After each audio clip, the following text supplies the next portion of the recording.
Honorable Sri H.D. Deve Gowda ji.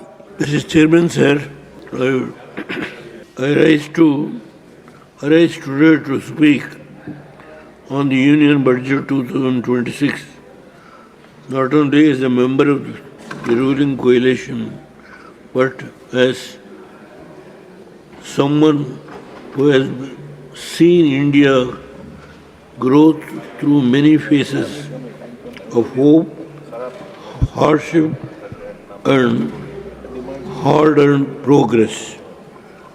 This budget comes at an important moment. India stands on the threshold of becoming a middle-income to upper-middle-income nation. Our choices today will decide whether growth remains narrow or whether it truly becomes Sabka Saath, Sabka Vikas. First, let me acknowledge what the budget has done well. The emphasis on manufacturing of MSMEs, infrastructure, and export competitiveness is timely and necessary.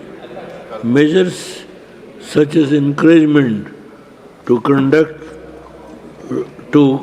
contract manufacturing, nationalization of safe harbor provisions, and clarity in taxation of service reflect the intent to reduce uncertainty and attract long-term investment.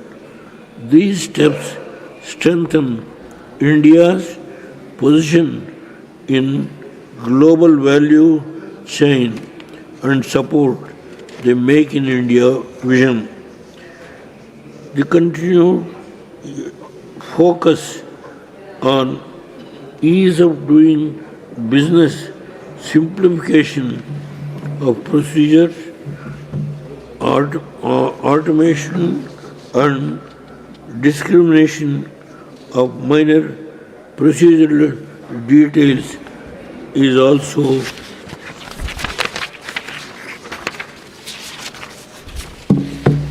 welcome. The modern economy cannot grow if entrepreneurs live in a fear of compliance mistakes. Governance must be firm, but it must also be fair. However, sir, as a senior member of this House, I must also place before the government some constructive concerns. Growth alone is not enough. Employment must be as the center of our policy thinking. Manufacturing and MSMEs generate jobs not only when supported by skilling local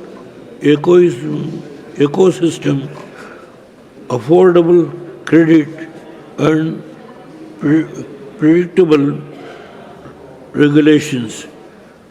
We must ask ourselves honestly, are we measuring success only by investment announcements or by dignified job created for our youth, especially in smaller towns and rural India? Secondly, while tax simplification is welcome, certainly, and taxpayers' confidence are equally important. Changes that affect cash flow or settle matters must be accompanied by safeguards.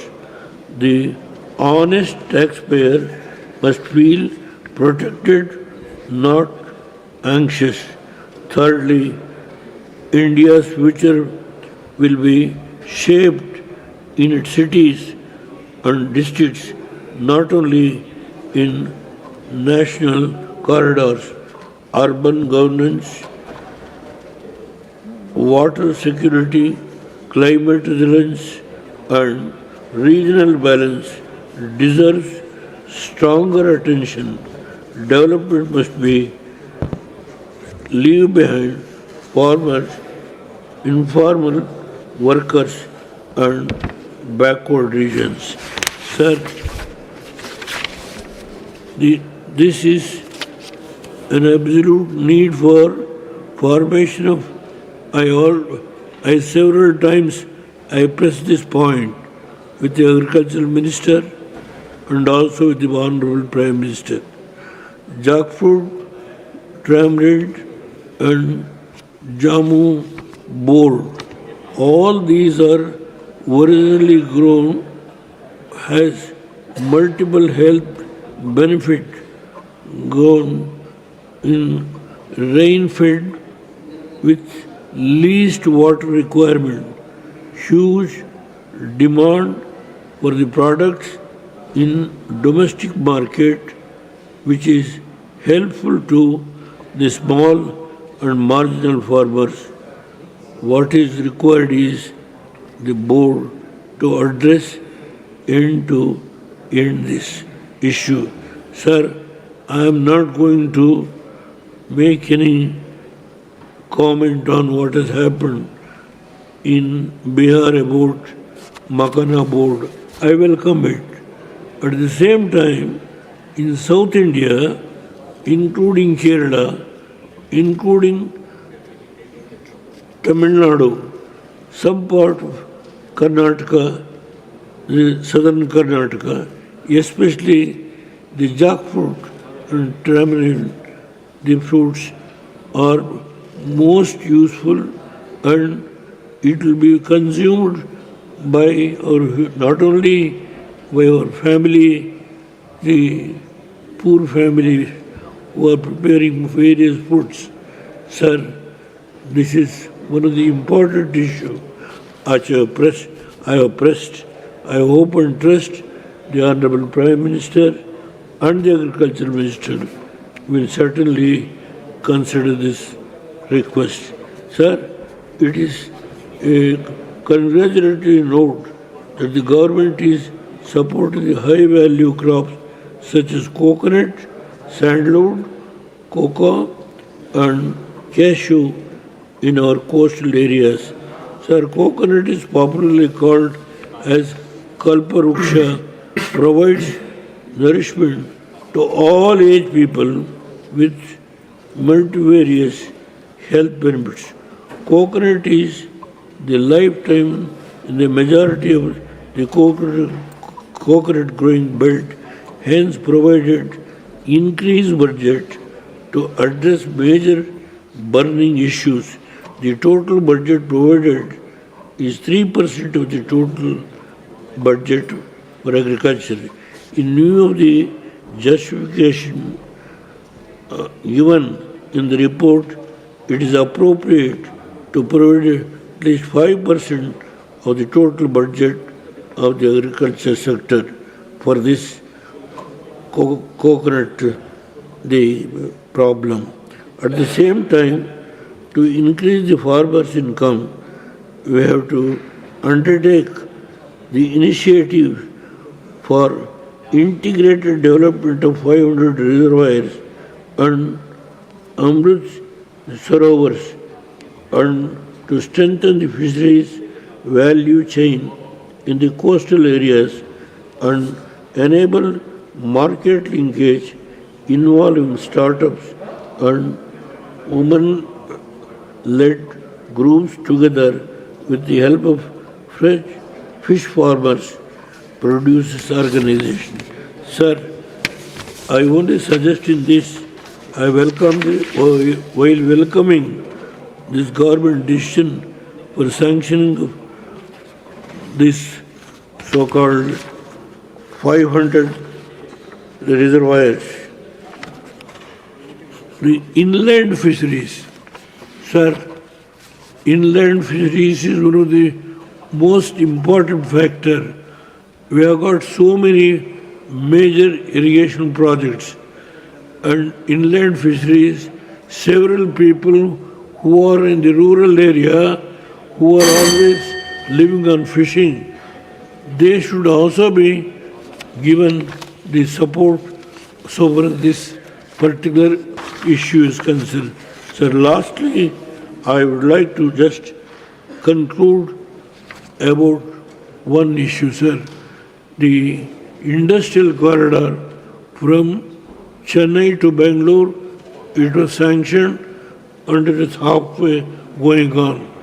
And from Hyderabad to Bangalore, industrial corridor was sanctioned. My request was made last year. Even today, I am making a request from Bangalore to Mangalore, connecting three major ports. Bangalore is a major port, Chennai is a major port, and Visakhapatnam is a major port.